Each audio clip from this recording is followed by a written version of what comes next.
le premier mois de l'année, le premier jour du premier mois de l'année, ce sera la bonne année pour vous. Ce sera le jour où vous allez célébrer la grande fête que nous célébrons normalement le 31 décembre pour passer au 1er janvier. Mais l'Éternel est en train de dire aux enfants d'Israël, c'est aujourd'hui que vous allez célébrer cela. Mais je suis étonné qu'aujourd'hui, les gens ne sont pas dans leur costume de fête. Les gens ne sont... Quand c'est le 31 décembre, vous sortez, les gens qui courent à gauche, à droite chercher. Moi, je me suis mis sur mon 31. J'ai sorti mon blanc-blanc. Parce que c'est le premier jour. C'est le jour. C'est-à-dire c'est aujourd'hui que je dois fêter. Oh. C'est aujourd'hui... Non. Continue, Aude. Dis-moi. Dis-moi ce qu'il veut dire par là. Parlez à toute l'assemblée d'Israël et dites, le 10e jour de ce mois, on prendra un agneau pour chaque famille, un agneau pour chaque maison. Si la maison est trop peu nombreuse pour un agneau, on le prendra avec son plus proche voisin, selon le nombre des personnes. Vous compterez pour cet agneau d'après ce que chacun peut manger. Ce sera un agneau sans défaut, mâle, âgé d'1 an. Vous pourrez prendre un agneau ou un chevreau. Vous le garderez jusqu'au 14e jour de ce mois, et toute l'assemblée d'Israël l'immolera entre les deux soirs. On prendra de son sang, et on en mettra sur les 2 poteaux et sur le linteau de la porte des maisons où on le mangera. Cette même nuit, on en mangera la chair, rôtie au feu. On la mangera avec des pains sans levain et des herbes amères. Vous ne le mangerez point à demi-cuit et bouilli dans l'eau, mais il sera rôti au feu, avec la tête, les jambes et l'intérieur. Vous n'en laisserez rien jusqu'au matin. Et s'il en reste quelque chose le matin, vous le brûlerez au feu. Quand vous le mangerez, vous aurez vos reins sains, vos souliers aux pieds et votre bâton à la main. Et vous le mangerez à la hâte. C'est la Pâque de l'Éternel. C'est la Pâque de l'Éternel. Est-ce que quelqu'un peut acclamer très fort la Pâque de l'Éternel? Pour nous les chrétiens, normalement, c'est notre jour de fête. Si tu es un enfant de Dieu, c'est ton jour de fête aujourd'hui. C'est le premier jour de ton année aujourd'hui. C'est ce que le Seigneur est en train de dire. Il dit, Moïse, dis-le à ton peuple. Dis-le à toutes les familles d'Israël. Est-ce que je parle à la famille d'Israël spirituelle? Je suis en train de parler à la famille d'Israël spirituelle. Tout enfant de Dieu, tu fais partie de cette famille. Et il est en train de dire que je puisse t'annoncer que c'est aujourd'hui le premier jour du premier mois de ton année. C'est-à-dire les choses commencent aujourd'hui. Est-ce que quelqu'un est prêt à commencer les choses aujourd'hui? Pour cela, il leur a demandé quelque chose. Il dit, vous allez me tuer un agneau. Vous prendrez de son sang. Vous mettrez ce sang sur les linteaux de vos portes. En fait, Dieu avait décidé ce jour-là de libérer les enfants d'Israël. Avait décidé ce jour-là que ce soit le premier jour où Dieu va amener la liberté, un vent de liberté, une vraie liberté. Les enfants d'Israël, ils étaient en Égypte, ils mangeaient, ils buvaient, ils dansaient, ils faisaient tout ce qu'ils voulaient. Mais ils n'étaient pas libres. Certains même pensaient qu'ils étaient libres. Mais en vérité, ils n'étaient pas libres. Ils étaient liés, ils étaient esclaves. Ils avaient un maître. Celui qui décidait de leur sort. Celui qui décidait de tout ce qu'ils pouvaient faire. Qui décidait si tu dois être riche ou pas. Qui décidait si tu dois être pauvre ou pas. Le maître, c'était Pharaon. Le maître, c'était l'Égypte qui les contrôlait. Et Dieu avait décidé que ce jour-là, je vais libérer mon peuple. Je vais les sortir de cette situation. Je vais les sortir de cet esclavage. Et ça va être leur premier jour. Et ce jour-là, ils doivent le célébrer perpétuellement. À jamais. Ils doivent célébrer ce jour de leur liberté. Alléluia. Ça sera la Pâque pour eux. Et nous voyons que là, il y avait un sang. Dieu a demandé à ce qu'il y ait un sang. Le sang des agneaux. qu'on mettra sur la porte. Et quand on mettra ce sang sur la porte, l'ange exterminateur devrait passer dans tout le pays. Et toutes les familles devaient être touchées. Le premier-né, l'aîné de toute famille, devait mourir. Ce n'est pas par hasard que c'est souvent l'aîné qui est sacrifié. Parce que l'aîné, c'est la tête. Nous allons voir encore pourquoi on parle de l'aîné. Il dit tout aîné de chaque famille sera sacrifié et va mourir. Mais il ne meurt pas.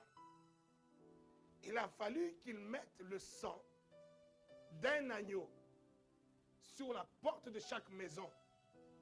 Et eux-mêmes, ils vont manger cet agneau-là. Ils vont le partager, ils vont le manger. Et son sang, ils mettront son sang sur la porte.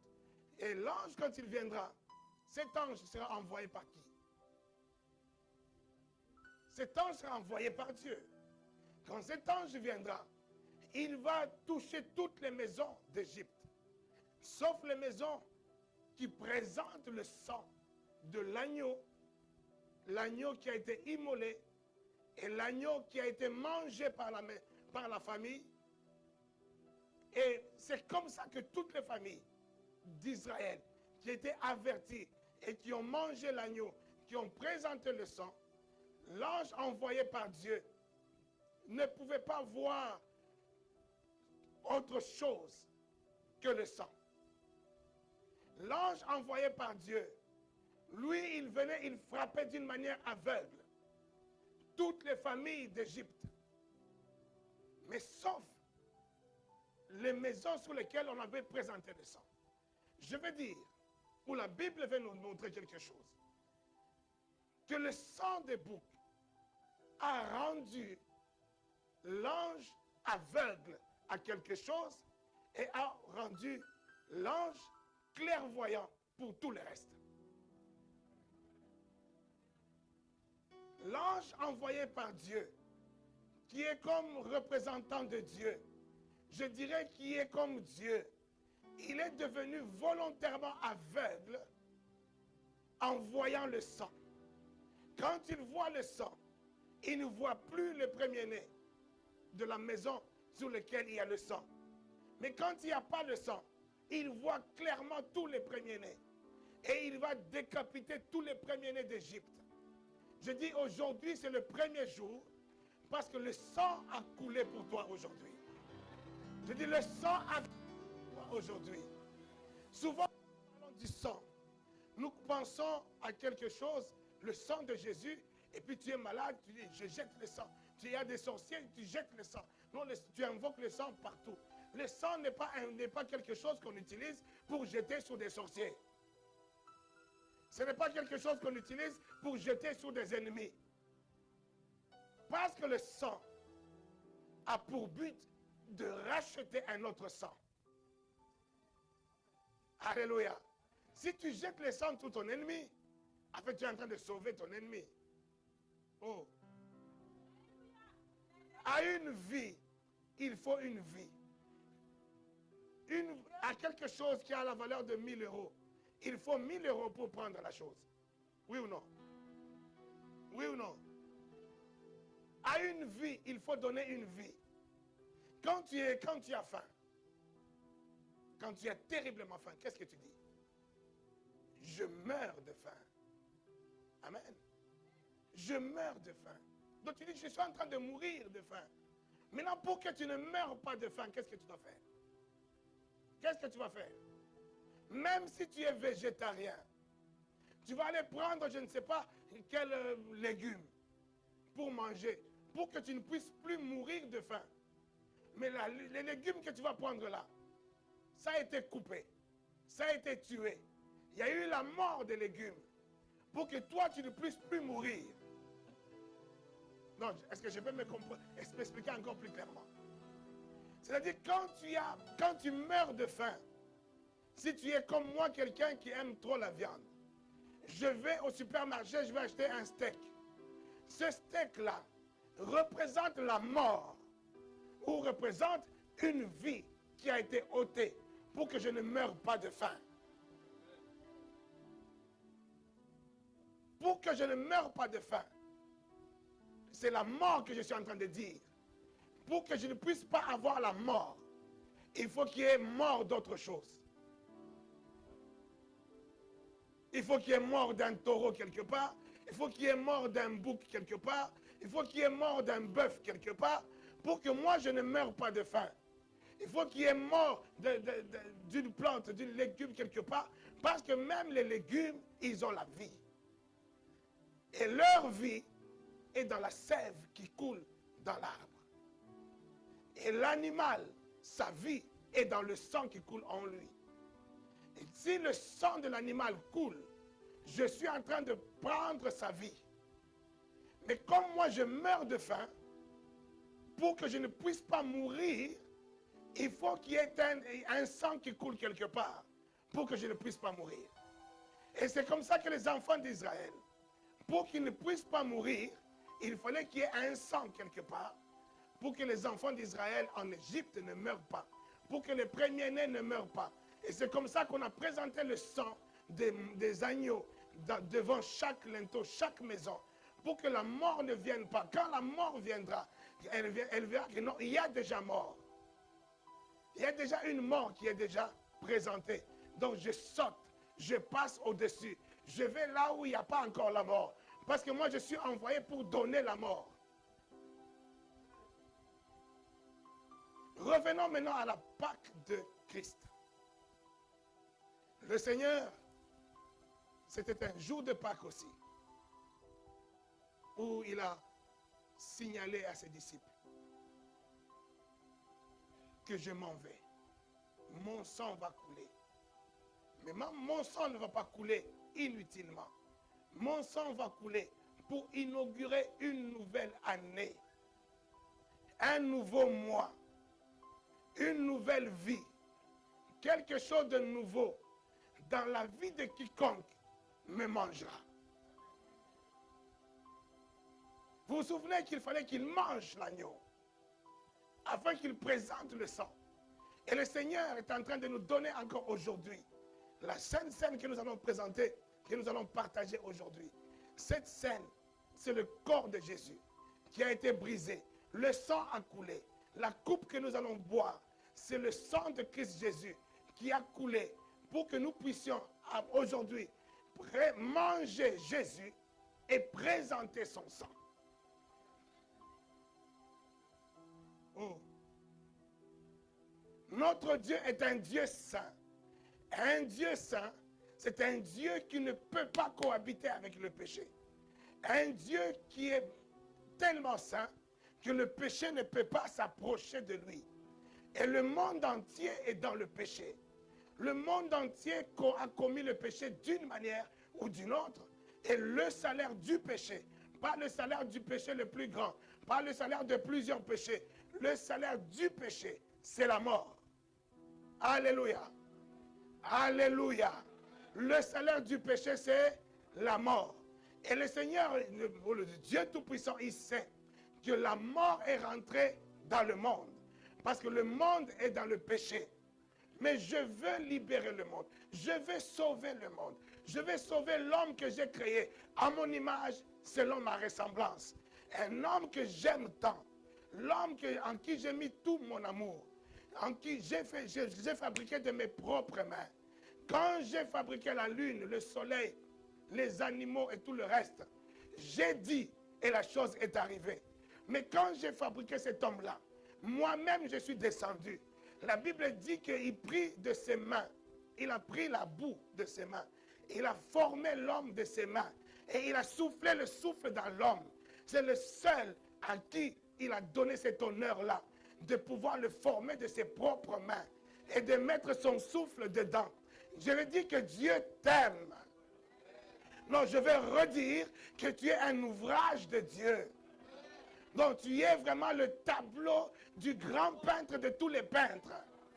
Tu es l'œuvre de l'artiste de tous les artistes. L'artiste de tous les temps. Et tu es son tableau le plus cher. Tu es son œuvre le plus précieux.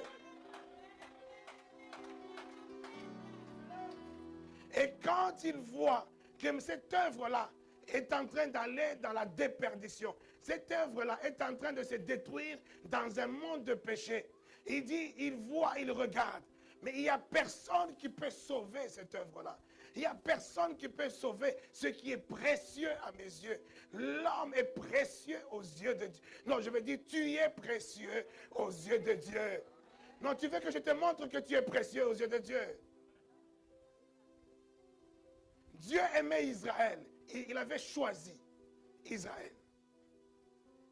C'est pour cela qu'il leur a donné l'information. Mettez le sang des agneaux. Mangez cet agneau.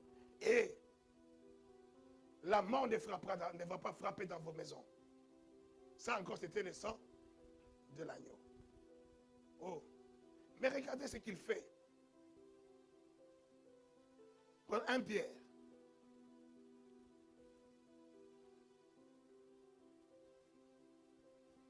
1 Pierre chapitre 1er. Oh, tu peux nous lire à partir du verset 17.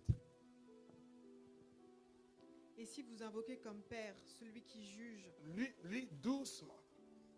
et si vous invoquez comme Père celui qui juge selon l'œuvre de chacun, sans acceptation de personne, conduisez-vous avec crainte pendant le temps de votre pèlerinage. Si vous invoquez le Père, celui qui juge, celui qui Selon juge l'œuvre qui? de chacun, Selon l'œuvre de chacun.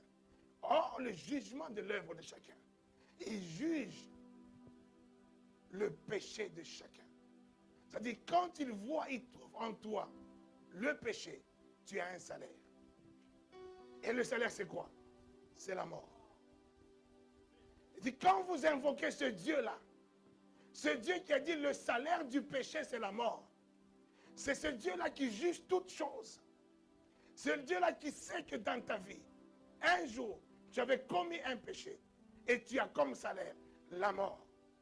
Il dit, si tu reconnais cela, conduisez-vous avec crainte pendant le temps de votre pèlerinage. Conduisez-vous avec crainte pendant le temps de votre passage sur la terre. Tant que nous sommes sur la terre, nous sommes des pèlerins.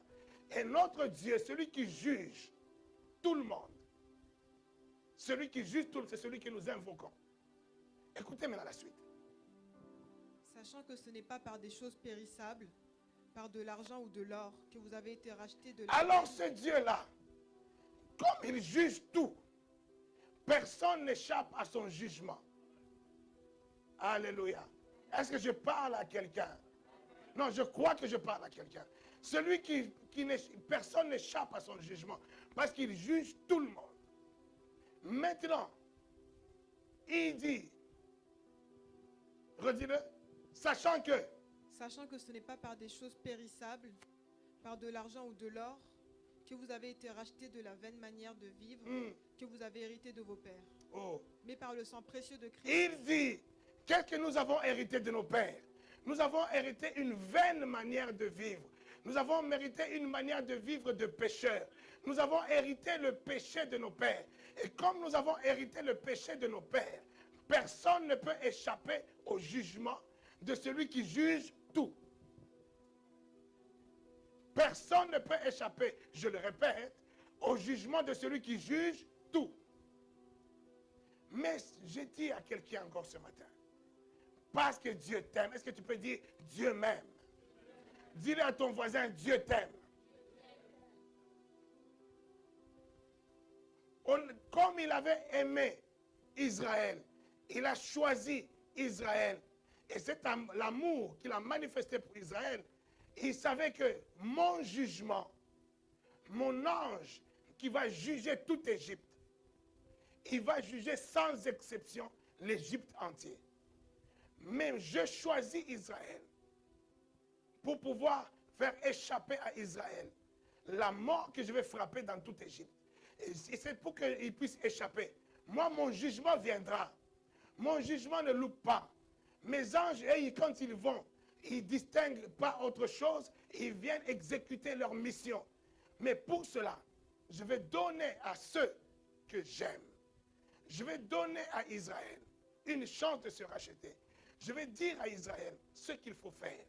Ils vont présenter une mort pour qu'il ne puisse plus y avoir mort dans leur maison. Écoutez-moi bien. Ça, c'était Israël. Ils doivent présenter un sang. Le sang d'un bouc pour qu'ils puissent préserver leur maison de la mort. Mais là, il dit maintenant, ce Dieu qui juge tout, le sang qui avait préservé Israël, il a fallu le renouveler plusieurs fois pour qu'il les préserve encore de la mort. Parce que ce sang-là avait une date d'expiration. Il dit, vous allez célébrer ceci, quand on a vu dans Exode, il dit, vous allez célébrer ceci chaque année à perpétuité. C'est-à-dire, chaque année, il y aura expiration de la valeur de ce sang. Il faudra renouveler encore. Il faudra tuer encore des bêtes. Il faudra présenter encore du sang. C'est pour cela que les enfants d'Israël, pendant toute l'histoire d'Israël, ils n'arrêtent pas. Même Moïse, quand il est venu, il a même fait de ça une loi. Que tous les enfants d'Israël devaient présenter du sang d'une manière régulière pour expier leurs fautes, pour expier leurs péchés, pour se couvrir du jugement de Dieu. Ils devaient à chaque fois présenter le sang, tuer une bête, donner au sacrificateur qui allait rentrer dans le lieu très saint avec ce sang-là, le présenter à Dieu.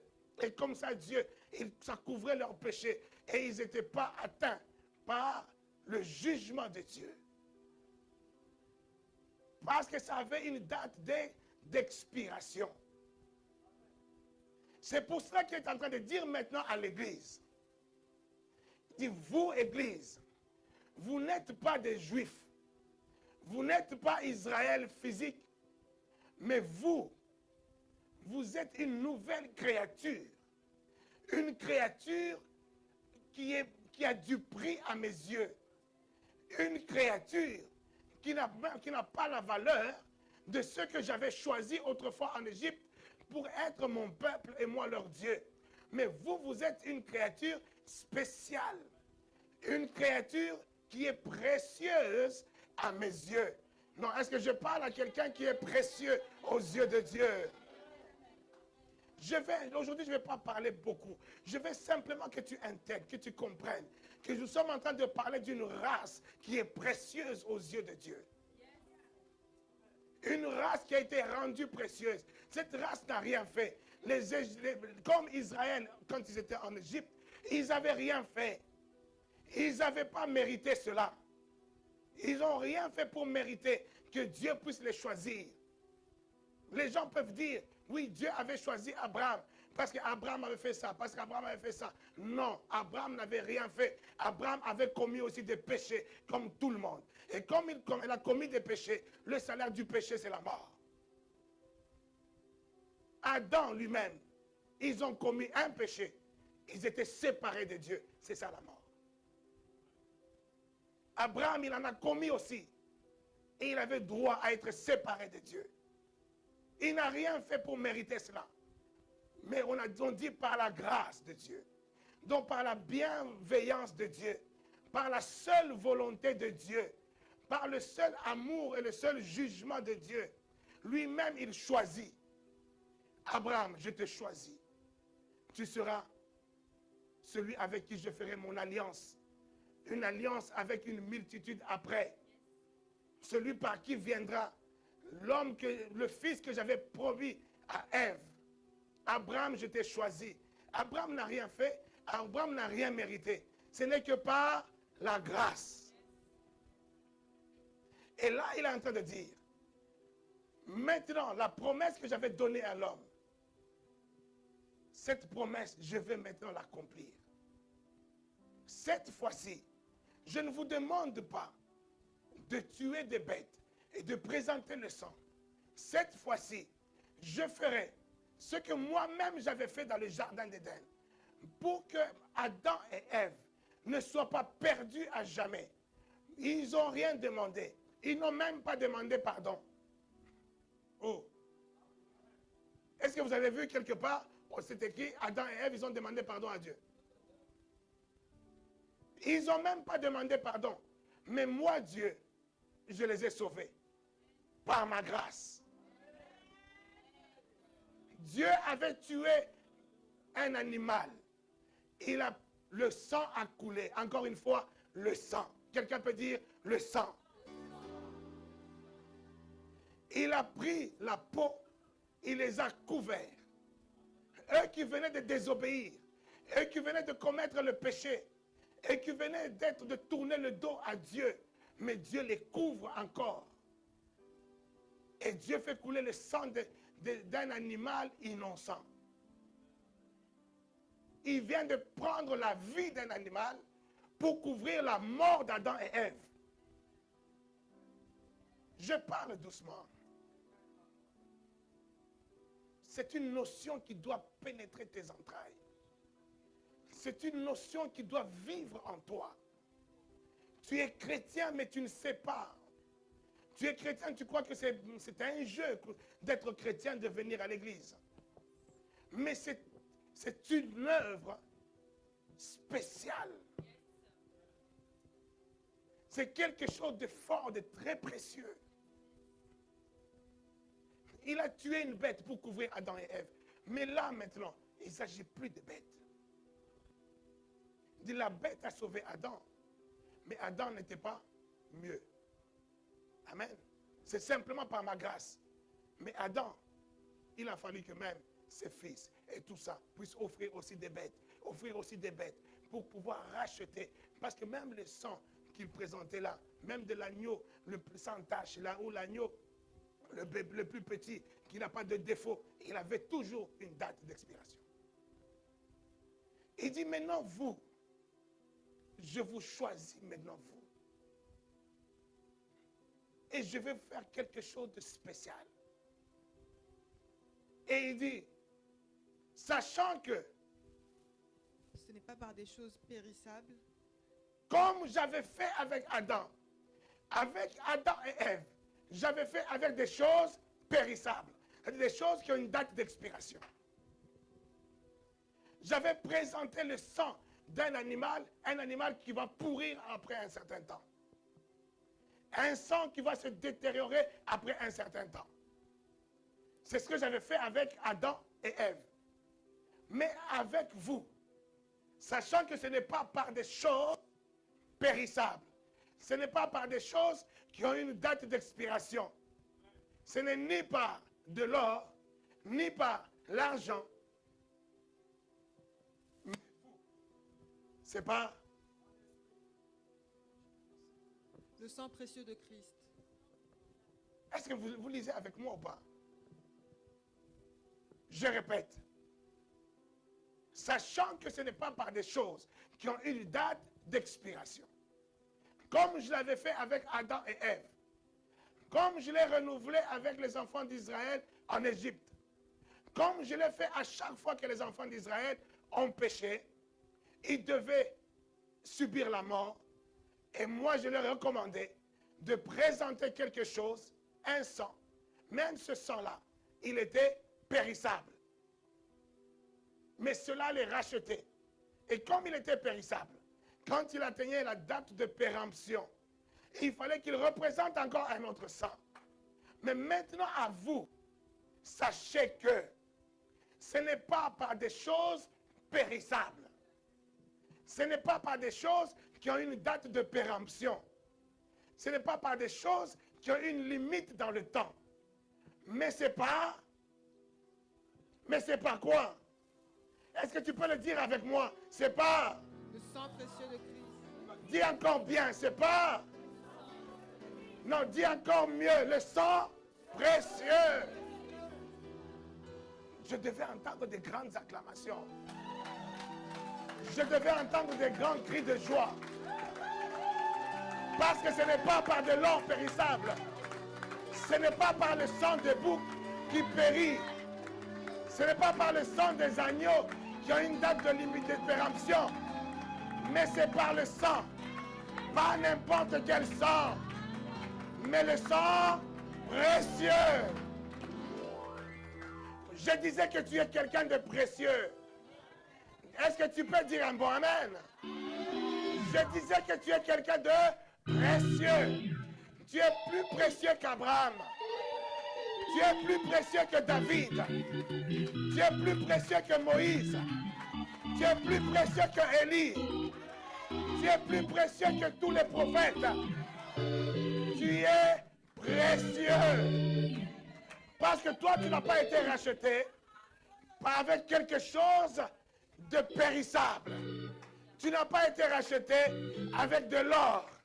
Même si on prend tout l'or du monde pour te racheter, cet or-là est toujours périssable. Même si on prend tout l'argent du monde pour te racheter, cet argent est toujours périssable.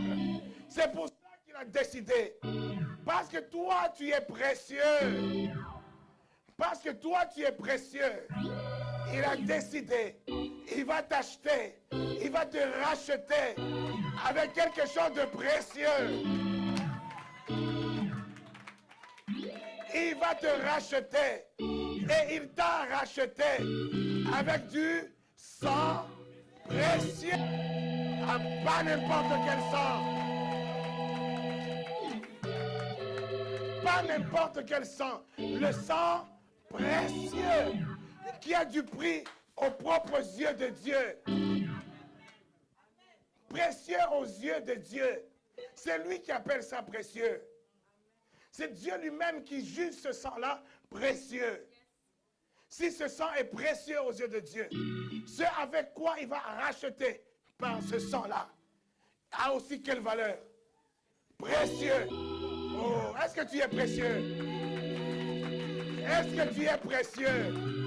Ne regarde plus tes péchés. Je disais que le sang ne servait pas à jeter sur l'ennemi. On ne se sert pas du sang pour jeter sur les sorciers. Le sang vise à rendre Dieu aveugle. Aveugle de tes péchés. Tu n'as pas compris. Non, tu n'as pas saisi. Si tu as saisi comme moi, tu as dit un grand amen. Non. Si tu avais saisi comme moi, si tu avais saisi ce que je suis en train de dire comme moi, tu seras un homme libre comme moi. Je suis un homme libre.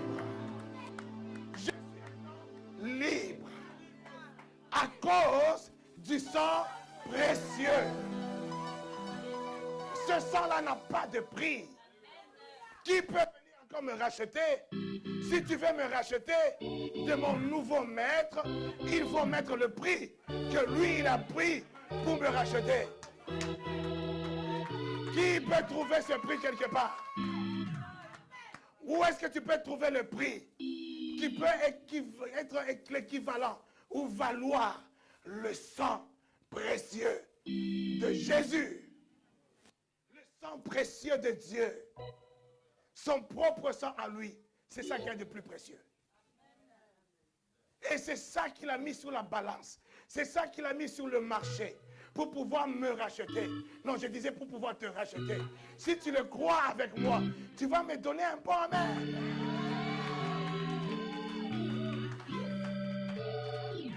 Je veux qu'aujourd'hui, on ne parle pas d'autre chose. On va parler simplement du sang précieux. Le sang qui nous a rachetés. Oh.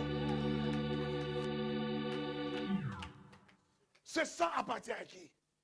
Il appartient à Jésus. C'est pour ça que la Bible dit. C'est pour cela que son nom a été élevé. Élevé au-dessus de tout nom. Parce que personne n'avait le pouvoir. Personne n'avait le pouvoir de prendre son sang. Il est le seul, lui-même, par sa propre volonté. Lui-même, il a pris son sang et il a mis le sang sur la balance pour te racheter. Oh. Je dis ce sang-là. Ce sang a rendu Dieu aveugle.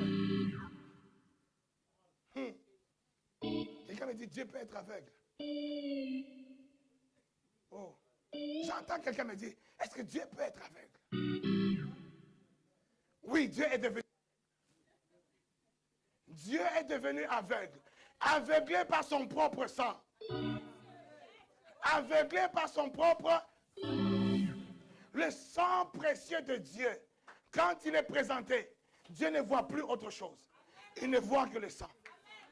Parce que ce sang-là stoppe tous ces sentiments, stoppe toute sa colère. Je veux dire à quelqu'un, Dieu n'est plus en colère contre toi.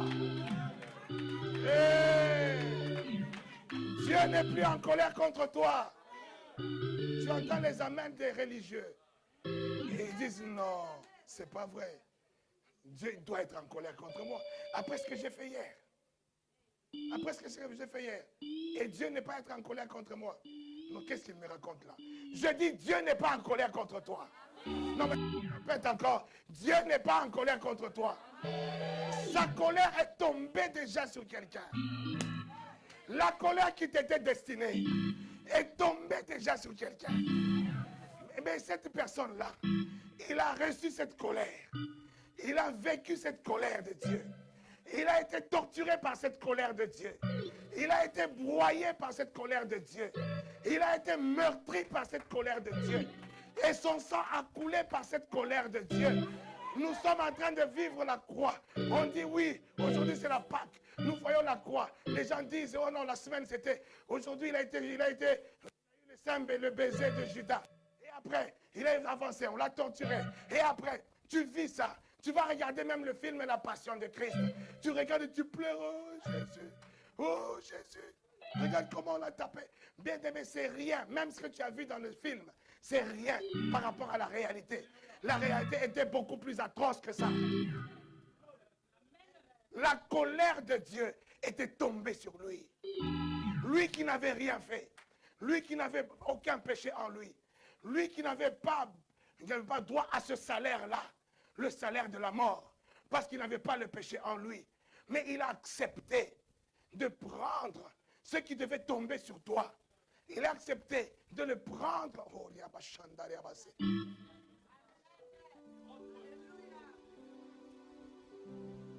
vous savez ce que faisait Moïse, ce que Dieu avait recommandé à Moïse? Quand les enfants d'Israël ils avaient péché, il dit à Moïse, que celui qui a péché, qu'il amène un bouc, un agneau, un taureau. Et quand il va l'amener, qu'est-ce qu'on va faire? Moïse allait prendre l'agneau. Il le ramène, viens. Viens, qui? Mets-toi, Jean. C'est toi l'agneau. Toi, tu es l'agneau ou le bouc? Il prenait l'agneau. On lui coupait la tête, le sang coulait. Et quand le sang a coulé, c'est le sang que le sacrificateur, le sang que Moïse va présenter à Dieu. Amen. Toi qui as amené, tu as amené l'agneau. Amen. Viens. Viens, merci. C'est toi le propriétaire de l'agneau. Mets-toi là. Alors toi, tu as trop de péchés. Tous tes péchés là. Il n'y a aucune solution. Le salaire du péché, c'est la mort. Alors, Dieu recommande à Moïse, le sacrificateur. Il dit, Moïse, je veux sauver cet homme-là. Parce que le salaire de ses péchés, c'est la mort. Mais dis-lui qu'il ramène un agneau. Et cet agneau-là, on va le décapiter. Tu vas le décapiter. Et quand tu vas le décapiter, le sang va couler. Ce sang-là, il va couvrir ta mort. Parce que l'agneau va mourir à ta place. Et maintenant, Moïse faisait quoi? Quand il va prendre le sang, Moïse va imposer sur l'agneau, sur le bouc. En fait, quand il impose les mains sur le bouc, il est en train de faire quoi? Il est en train de prendre tes péchés. Il les dépose sur le bouc. Il prend tes péchés. Il les dépose sur l'animal. Et quand il a fini de les déposer sur l'animal, c'est là qu'on coupe maintenant l'animal, la tête. Et l'animal meurt avec tes péchés. Oh, est-ce que vous comprenez ça? Est-ce que c'est clair ce que je viens d'expliquer? La transposition des péchés, c'est ça, le monde spirituel, c'est ça. Tu as les péchés, tes péchés crient dans le spirituel. Dans le spirituel, un mandaté peut prendre ce péché-là, qui est sur toi, le déposer sur un autre corps vivant. Amen. On appelle ça comment?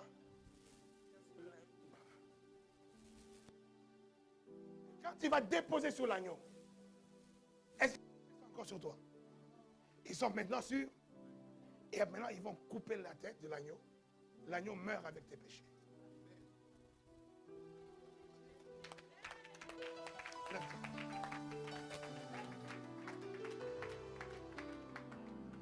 Maintenant, quand tu vas encore repêcher, tu vas encore commettre des péchés parce que l'homme est toujours en train de tomber d'une manière ou d'une autre. Quand tu vas encore faire des péchés, qu'est-ce qui va se passer? Est-ce que cet agneau-là va prendre ce péché? Non. Cet agneau, on l'a transféré. Les péchés passés. Il n'y a que les péchés passés qu'on a transférés à cet agneau-là. Et on a tué cet agneau. Et il est mort avec tes péchés passés. Maintenant, tes péchés présents, ils vont aller où? C'est pour ça qu'il a fallu encore renouveler encore un autre agneau. Et renouveler régulièrement. À chaque fois qu'il y a péché, ou à chaque année, vous devez encore, dit l'Éternel à travers Moïse, vous devez revenir encore pour pouvoir expier encore vos péchés. On va transférer encore les péchés de l'année. On les transfère sur l'agneau. L'agneau va mourir avec les péchés. Perpétuellement, perpétuellement. Maintenant, avec le sang précieux de Jésus. Le sang précieux de Jésus. Il est mort pour nous. Pas seulement pour nos péchés passés, mais son sang précieux, comme le livre d'Hébreux nous dit. Lui, il n'est pas rentré dans le tabernacle comme rentrait Moïse, comme rentraient les sacrificateurs chaque année, tout le temps, pour aller présenter. Mais lui, il est rentré une fois pour toutes. Une fois pour toutes. Il ne va plus aller et revenir. Il ne va pas faire des allers-retours. Lui, il est rentré et il est rentré une fois pour toutes. Parce que le sang qu'il est allé présenter n'est pas n'importe quel sang. C'est le sang de Dieu. C'est le sang précieux de Dieu. Et ce sang, avant qu'il soit présenté, il lui-même, il a d'abord été torturé. Il a d'abord été molesté. Et on l'a mis à la croix. Et la Bible dit, la croix, il a porté nos péchés. C'est-à-dire Dieu lui-même, il a fait tomber sur lui tous nos péchés. Avant qu'on puisse le tuer, avant qu'on puisse l'achever, Dieu prend soin de le mettre sur le bois. Le bois, comme dit Galates, chapitre 3, il dit que le bois, c'est le bois de la malédiction. Quiconque était pendu au bois était devenu une malédiction. Donc lui, il qui n'était pas malédiction, lui qui était Dieu, lui qui était bénédiction, il est devenu malédiction. Il est monté sur le bois, toutes les malédictions de ta vie. Je dis, s'il y a une malédiction dans ta famille, cette malédiction, il est monté avec sur le bois. Je dis, si dans ta famille, on a dit que ton père avait fait un pacte de sang.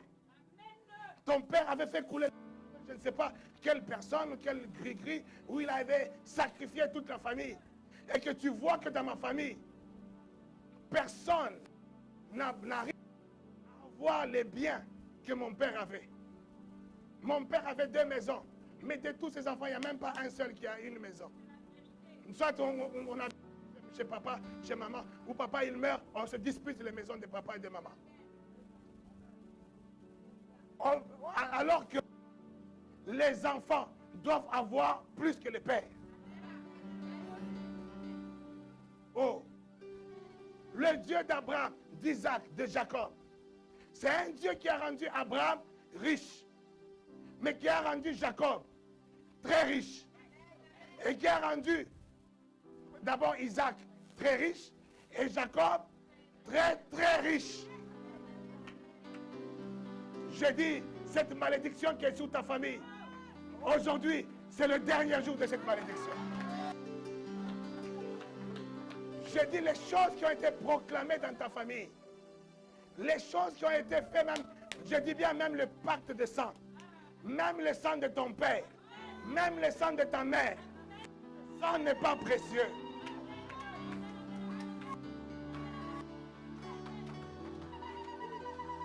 Il y en a qui ont été, tu étais enfant, tu étais ignorant, tu ne savais pas. Mais on t'a dit, non tu sais, pour te préserver, pour te garder, pour te protéger, on va voir quelqu'un, on va vous faire des incisions, le sang va couler, comme ça on va te protéger. Mais c'est le sang qui a été utilisé. Et ce sang a été ramené dans un pacte. Le pacte de sang, c'est un pacte qui est fort. Mais là je suis en train de parler d'un autre pacte.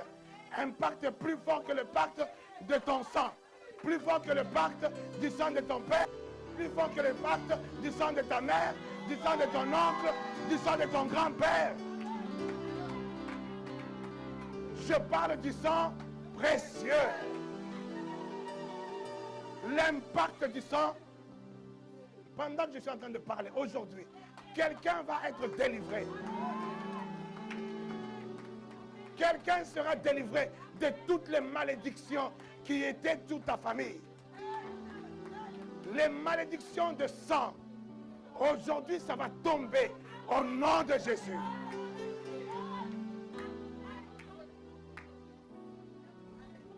Il y a des familles où le papa, il a décidé, non, parce que mes enfants, mes garçons, ils n'ont pas pris soin de moi. Avant de mourir, je dis dans ma famille, dans toute ma descendance, aucun garçon ne pourra réussir dans sa vie.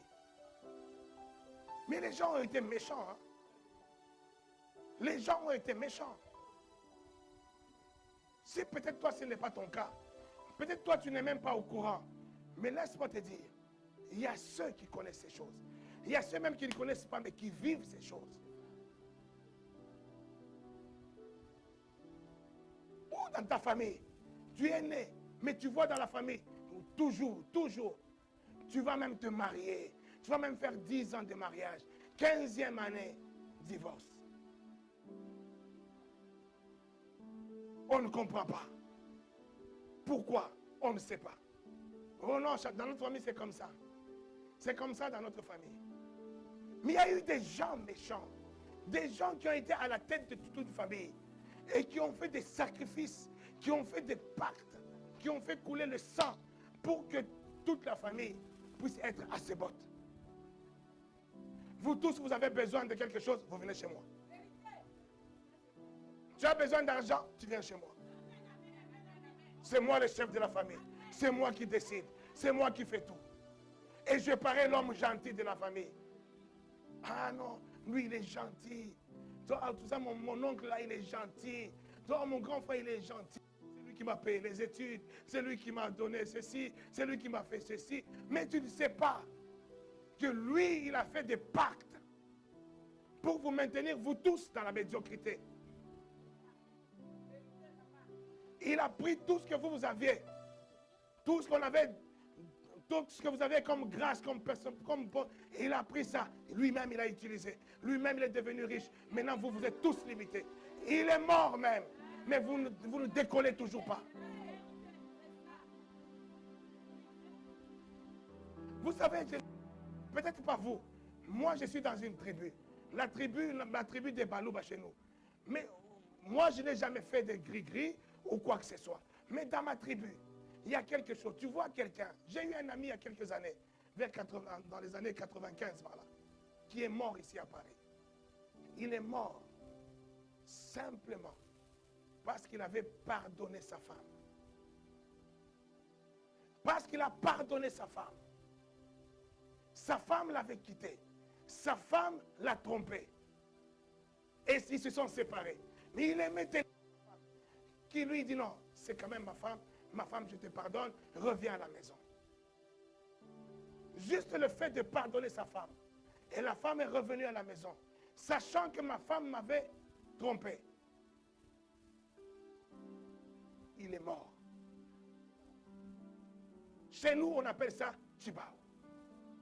Ça veut dire, parce qu'il y a eu un arrière-grand-père. Un arrière-grand-père de tous les Balouba. Cet homme-là, une de ses femmes l'avait trompé. Et il était tellement en colère qu'il avait pris sa femme, il l'a enterrée vivante.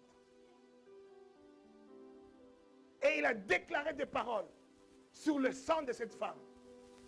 Il dit, quiconque dans ma famille, dans ma descendance, de génération en génération, quiconque sera au courant que sa femme l'a trompé et qui va cacher ça à la famille.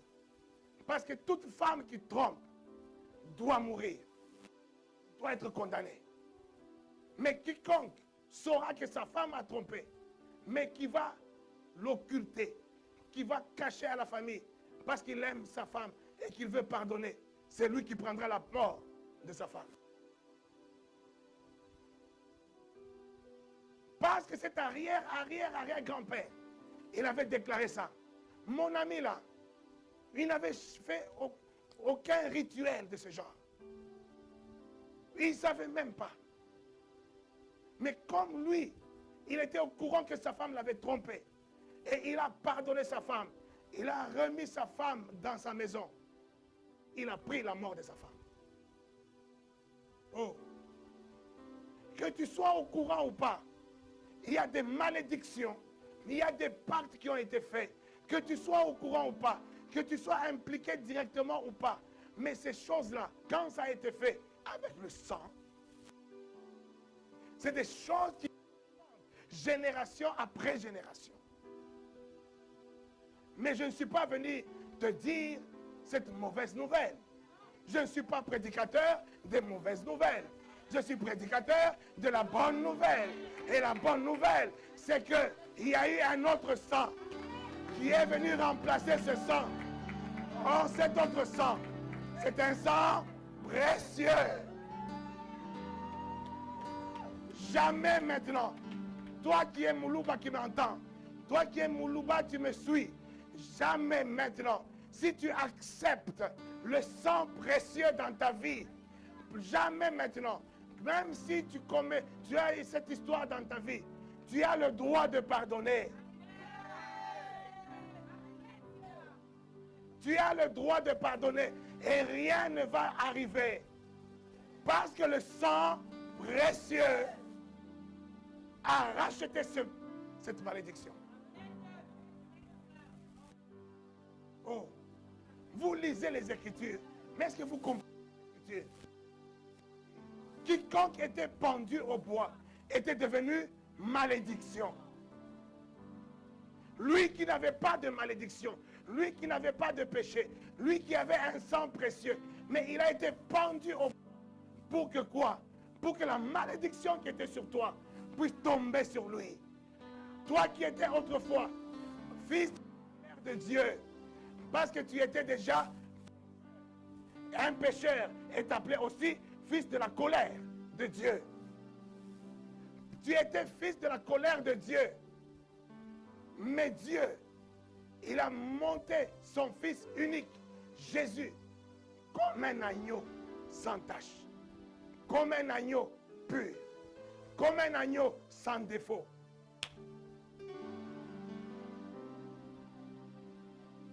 Vous savez, l'agneau qu'on devait présenter pour expier les péchés, il devait être sans tache, il devait être sans défaut. Il ne devait pas avoir une anomalie quelconque. Et il était dit, du Seigneur Jésus, il est monté à la croix. Il n'y a aucun os du Seigneur qui a été brisé. Il n'avait aucun handicap, même à la mort, même après l'avoir torturé, il est resté entier. Un agneau sans défaut. Mais tout ça pour accomplir quoi? Pour accomplir la volonté de celui qui t'a aimé dès le commencement. La volonté de celui qui t'a aimé dès la fondation du monde. Celui qui avait créé le monde entier. Parce qu'il savait qu'il va te créer toi. S'il n'allait pas te créer toi, il n'allait pas créer tout le monde entier. Je ne sais pas si les chrétiens réalisent. Je ne sais pas si tu réalises comme moi. Bien-aimé, si tu réalises ces choses, je dis si tu réalises réellement, véritablement ces choses, ta vie ne sera plus la même. Ta marche de tous les jours ne sera plus la même. Quand tu réalises cette bonté de Dieu, ce privilège de Dieu, ce que Dieu a fait de spécial pour toi, bien-aimé dans le Seigneur, c'est parce que tu ne réalises pas. C'est parce que tes yeux sont attachés aux réalités que tu vis tous les jours. Non, je cherche du travail, ça ne vient pas. Non, je ne comprends pas, je cherche l'argent, ça ne vient pas. Tes yeux sont fixés sur des choses actuelles. Tes yeux ne sont pas fixés sur la croix. Tes yeux ne sont pas fixés sur les choses de valeur que Dieu a préparées, que Dieu a conclu, le marché qu'il a conclu à Golgotha. Non, tu ne le réalises pas. C'est pour cela que tu es inquiet. C'est pour ça que tu es tourmenté. C'est pour ça que tu te plains. Tu te plains de tout. Parce que tu n'as pas réalisé. Je lis la Bible. Je lis la Bible. Hein, papa? Je lis la Bible. Je lis l'histoire de Joseph. Je ne vois nulle part où Joseph est en train de se lamenter en disant, Dieu, pourquoi tu m'as fait comme ça? Je vois Joseph entre les mains de ses propres frères, en train de le torturer, en train de l'écraser. Il le laisse à l'agonie, quasiment mort. Mais je ne vois nulle part Joseph se lamenter, dire que, oh Dieu, pourquoi moi? Pourquoi dans toute la famille ça ne doit tomber que sur moi? Hein, papa? Je lis encore cette histoire-là de Joseph. Je vois encore beaucoup plus loin. Je vois Joseph esclave. Mais même esclave, tellement qu'il y avait de l'enthousiasme en lui, qu'il est devenu le meilleur esclave. Un meilleur esclave parmi les esclaves. Tellement qu'il avait de l'enthousiasme en lui. C'est-à-dire c'est quelqu'un qui ne pouvait pas se plaindre. Pourquoi ça tombe sur moi? Moi, esclave aujourd'hui. Mes frères, eux, ils restent là-bas. C'est eux qui m'ont fait du mal. Mais eux, ils sont là avec papa, avec maman, en train de vivre la belle vie. Moi, je suis là, esclave. Il ne se plaint pas. Je continue encore la lecture de la Bible. Je vois ce même Joseph. Une petite fenêtre s'ouvrir dans sa vie. Il se retrouve maintenant intendant d'un homme qui s'appelait Potiphar. Il dit, oh, je commence à ouvrir des fenêtres. J'ai une vie qui ressemble à une vie. Et d'un seul coup, la femme de cet homme-là cherchait des problèmes. Oh, toi, tu dois coucher seulement avec moi. Oh, papa, dis-moi, qu'est-ce qui est plus facile pour Joseph à ce moment-là? Qu'est-ce qui serait facile? De tomber avec cette femme-là. Ça va lui épargner les problèmes. Il sait que je tombe avec la femme et on est en complicité. La femme ne va jamais me dénoncer parce que c'est son plaisir. Et comme elle aura son plaisir, elle va tout faire pour que je puisse encore monter des grades dans la maison de mon patron. Oui ou non? Mais je vois que ce Joseph-là, il n'avait aucune loi. Rien ne lui disait que tu ne dois pas prendre la femme d'autrui. Loi au premier commandement, ne fais pas ceci. Deuxième commandement, ne fais pas. Troisième commandement, quatrième commandement. Il n'y en avait pas. Il n'y avait pas. Mais où est-ce que lui il a appris ça? Où est-ce qu'il a appris ça? Aujourd'hui, les gens, ils veulent qu'on leur donne la loi. Quand je te dis, tu n'es plus sous la loi, laisse tomber l'histoire de la loi. Ce n'est plus pour toi. Oh non, comment ça? Tu veux encourager le mal. Tu veux encourager le péché. Joseph, il avait la loi. Alors, qui l'a empêché? qui l'a empêché? Il a dit non. Malgré que ça me présente beaucoup d'avantages. Mais moi, mes yeux ne sont pas fixés même sur les avantages. Mes yeux ne sont pas fixés sur ma situation actuelle. Sur la grâce de Dieu. Mes yeux sont fixés sur la grâce de Dieu. Sur la chose que je n'ai pas méritée. La chose que Dieu m'a présentée par sa propre déité. Par sa propre volonté. Ce qu'il m'avait montré quand j'étais encore petit. Il a montré que j'étais là debout. Il y avait cette gerbe autour de moi. Et on m'a dit que c'était mes frères, mes soeurs, mon père, ma mère qui se prosternaient devant moi. Qu'est-ce que moi j'ai fait pour mériter ça? Rien du tout. La grâce seule. Solo gracias. Dans quelle langue vous voulez que je dise ça? La grâce seule. Mes yeux sont fixés, moi Joseph, mes yeux sont fixés sur la grâce de Dieu. Et comme moi je ne vois que la grâce de Dieu, cette chose que je n'ai pas méritée, cette chose que je ne suis pas capable de fabriquer moi-même, mes yeux sont fixés sur ça. Et pour moi cette chose-là, ce n'est pas seulement une simple prophétie. Pour moi cette chose-là, ce n'est pas simplement une parole. Pour moi la grâce, c'est une certitude.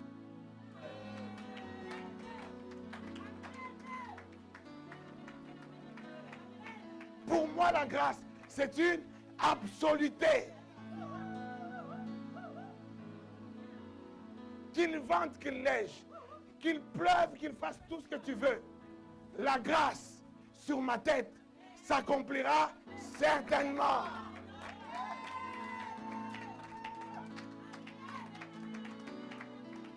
Parce que si je l'avais mérité, ou si c'était quelque chose que je pouvais mériter, donc je peux aussi le démériter. Il suffit que je fasse quelque chose en travers. Ce mérite-là part, c'est fini. Je n'ai plus droit à ça. Mais la grâce, comme elle est imméritée, donc je ne peux pas le démériter.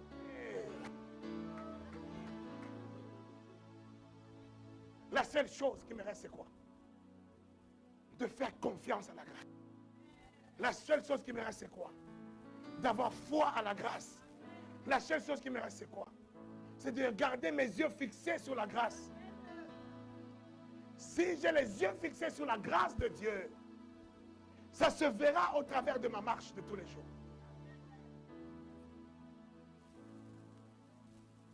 Les chrétiens, ils disent je crois. Je crois, je crois, je crois, je crois.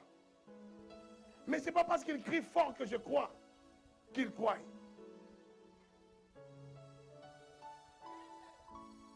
Mais si tu veux voir ce à quoi tu crois, regarde ce que tu fais. Regarde ta marche de tous les jours. Tu comprendras ce à quoi tu crois. Parce que nous faisons toujours ce que nous croyons. Oh, est-ce que je parle à quelqu'un? Quand tu t'habilles, c'est parce que tu crois à tes habits. Oh, tout ce que tu fais, tu y crois. C'est pour ça que tu le fais. Mais les chrétiens parlent beaucoup. Moi je crois, moi je crois, moi. Moi je parle la langue, moi je prophétise, moi. Mais qu'est-ce que tu fais tous les jours? Mais quand on regarde ce que tu fais tous les jours, on voit quelqu'un qui n'a aucune confiance à la grâce de Dieu. On voit quelqu'un qui n'a pas dans ses yeux, dans ses rétroviseurs ou dans ce pare-brise, il n'a pas la grâce devant lui. Oh, tu n'y crois pas? Un jour, je donnais cet exemple. Je dis un enfant, un jeune, un petit garçon, qui est quelque part, je ne sais pas, en Éthiopie et tout ça avec sa maman. Une vie correcte, normale. Mais cet enfant ne sait rien. Il est à l'école, il joue avec ses amis. Il s'amuse avec tout le monde tranquillement. Et un jour, quelqu'un lui dit, petit garçon, tu sais que toi, héritier trône. Parce qu'en fait, tu es l'enfant du prince de Monaco. Mais comme tu es né par une maman africaine, là on n'en veut pas. Mais quand les supérieurs du prince de Monaco ne seront plus là, lui-même, il va décider, c'est toi qui seras le prochain prince. C'est toi qui vas devenir, parce qu'il n'a pas d'autre enfant que toi. Le petit garçon là à l'école, il joue avec tout le monde. Juste après avoir reçu cette information, son attitude change. Il ne va plus comme il marchait avant. Il ne va plus parler comme il parlait avant. Parce que quoi? Parce qu'il se voit autrement. Parce que lui-même, il sait que je ne suis pas n'importe qui. Tu veux que je t'explique encore autrement?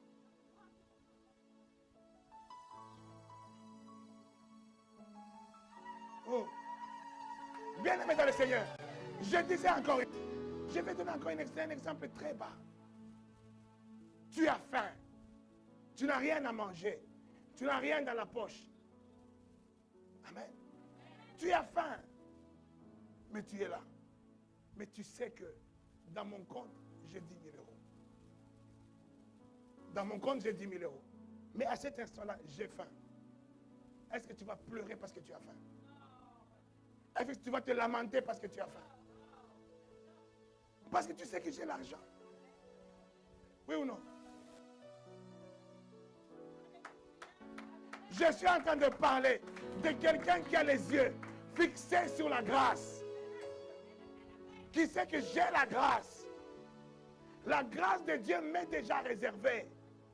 C'est-à-dire quand je dis la grâce de Dieu m'est déjà réservée, mon mariage m'est déjà réservé. Ma richesse m'est déjà réservée. Mon bonheur m'est déjà réservé. Ma liberté m'est déjà réservée. C'est une certitude. Et quand je sais ça, je marche autrement. Je n'ai pas besoin de prouver qui que ce soit, de quoi que ce soit. Oh, oui ou non? Je marche. Tu viens avec des histoires. Non, ma soeur, on va pêcher. Pêcher quoi? Pêcher. Toi et moi, il y a quoi? Il n'y a rien. Oui ou non? Est-ce que là, il te faut une loi pour te dire, non, ne pêche pas? Tu n'as pas besoin de loi. Tu as besoin de voir ce qui t'appartient déjà. Tu sais que j'ai déjà mon mari. J'ai déjà ma femme. Même si je suis là célibataire. Mais ma femme, elle est là déjà. Alors toi, là, qui viens m'embêter, c'est quoi l'histoire? Tu n'as pas besoin de loi. Est-ce que tu as besoin de loi pour ça? Dis la loi, ce n'est pas pour moi. Dis encore, la loi, ce n'est pas pour moi.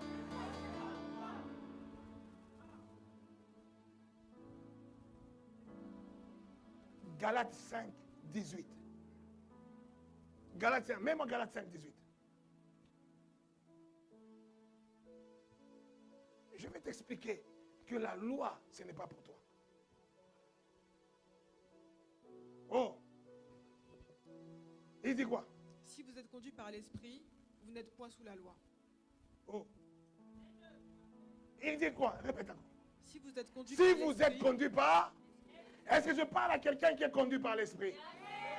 Il dit ceux qui sont conduits par l'esprit sont fils de Dieu. Est-ce que je parle au fils de Dieu? Le sang précieux, il t'a rendu fils de Dieu. Même si tu es une fille, donne-moi un bon amen. Parce que celui qui est en toi, Dieu ne te voit pas toi, mais Dieu voit celui qui est en toi. À cause du sang de celui qui est en toi, c'est le sang là qu'il voit. Or, celui qui est en toi n'est pas fille, il est fils. Est-ce qu'une fille peut me dire amen? Et je parle aux fils de Dieu. Ceux qui sont fils sont conduits par l'esprit. Or, ceux qui sont conduits par l'esprit ne sont pas...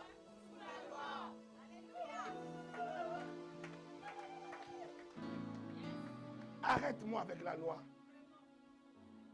Dis à celui qui va t'embêter, ma soeur, dis arrête-moi avec la loi. Moi, je suis sous la grâce. Mes yeux sont fixés sur la grâce.